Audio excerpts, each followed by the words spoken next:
50 years ago, this was illegal in Nashville. You could not buy a drink in a restaurant. Well, you could, but that's all part of the twisted story.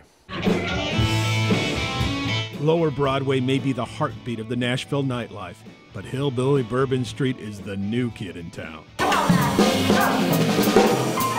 If you want the history of Nashville party life, you have to go to Printer's Alley. It was Sin Street for decades that included 2 different secret passageways. There used to be ladies of the night upstairs at one time. They did have secret passages up there, but that was just an escape route. They actually had bootlegging tunnels underneath Printer's Alley. I think they went down to the Cumberland River, and I'm sure that Al Capone was involved at some point during Prohibition bringing booze up from the river. You could find anything you could imagine on Printer's Alley. It was a magic place for a young liquor runner named Mike Massey. Such an impact, he remained in the liquor business for more than 50 years, right up to today. It was a wonderful place to be. You had to know somebody to get in the places. But the clubs were unbelievable. They had great music, they had great service, good food. But no legal liquor by the drink. It was against the law. And while it was gleefully broken on Printer's Alley, the city was not getting any tourism or conventions or taxes.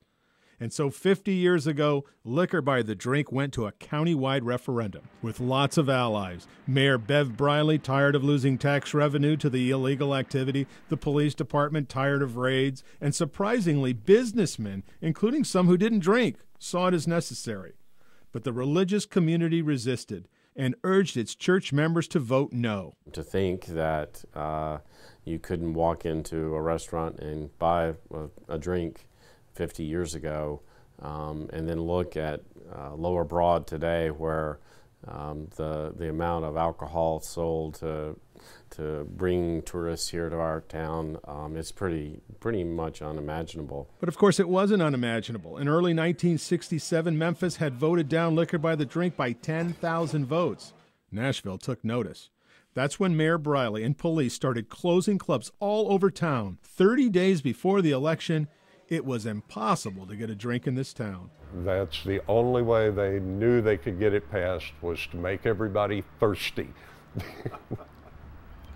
I mean, when they closed the men's bar at Belmead Country Club, and all of the VFWs and all of the American Legions and all of the Moose Clubs and all of the KC clubs, there was no place to get a drink anymore. Liquor by the drink passed overwhelmingly. Within a year, Nashville had its first convention hotel. Less than 5 years later, Opryland opened.